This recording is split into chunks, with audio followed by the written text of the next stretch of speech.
अब रेज्यूमे के टाइप्स भी हैं, तो हम उस पर थोड़ा सा एक ब्रीफ ओवरव्यू देंगे। इसके तीन टाइप्स हैं। एक टाइप है क्रोनोलॉजिकल, दूसरा है functional, and the third one is combined which is like a blend of both.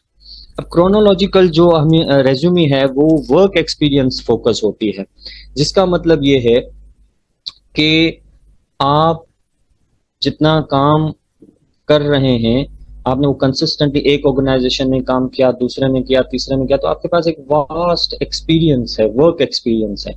अब वो आप जब उसके बेस पे जॉब लेने जाते हैं तो आप वो क्रोनोलॉजिकल सॉर्ट ऑफ समरी होती है आपके पास, कि आप कंसिस्टेंटली अपना अपने काम को और पोजीशन जिस पे आपने काम किया है वो आप शो करते हैं। And the second is functional resume.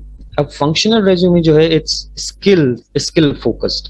अब ये उन बंदों के लिए ज्यादा कारआमद होती है कि जो जिनके कैरियर में, जिनके जॉब कैरियर में वर्क जो एक्सपीरियंस है उसमें कहीं ना कहीं गैप हो, तो फिर आपको ये फंक्शनल रेज्यूमेस जो हैं वो इफेक्टिव होते हैं, बिकॉज ये आपके स्किल्स को फोकस करती हैं कि आपने ओवर द इयर्स क्या क्या स्किल सीखे हैं।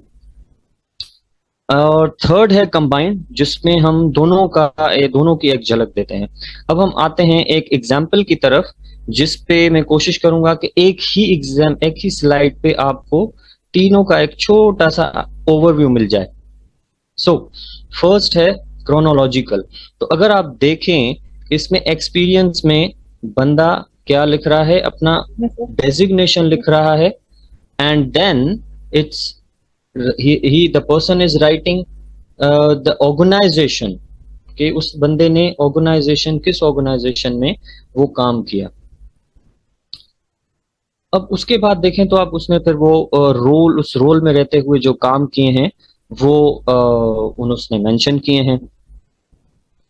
ये है क्रोनोलॉजिकल। अब ये क्या है, वर्क एक्सपीरियंस फोकस, कि आपने किस पोजीशन पे और किस ऑर्गेनाइजेशन में क्या क्या काम किया। सेकंड देखें तो ये है फंक्शनल। अब फंक्शनल जो है that is focused on skills. अब ये है रिसर्चिंग राइटिंग स्किल्स। अब रिसर्च स्किल्स और राइटिंग स्किल्स पे आपने जितना काम किया है वो आप वहां पे लिखेंगे।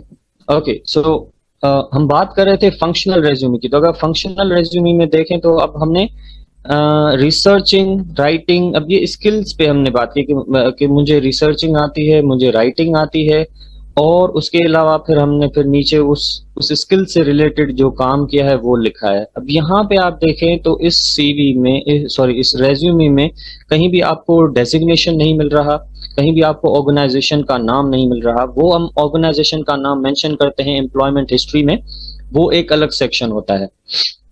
लेकिन हम आप अब यहाँ देखें तो फोकस आपका स्किल पे है, फोकस आपका जॉब के पोजीशन पे नहीं है, जैसे कि क्रोनोलॉजिकल में है। कंबाइंड में अगर आप देखें तो पहले स्किल मेंशन है, उसके बाद उस स्किल से रिलेटेड आपने किस पोजीशन पे काम किया है और कहाँ काम किया है, तो ये दोनों चीजें मर्ज्ड हैं। उसके बाद आपने जो रोल्स प्ले किए, उसमें जो काम किया है, and that all is mention. So it's a brief overview of these three kinds: chronological, functional, and combined.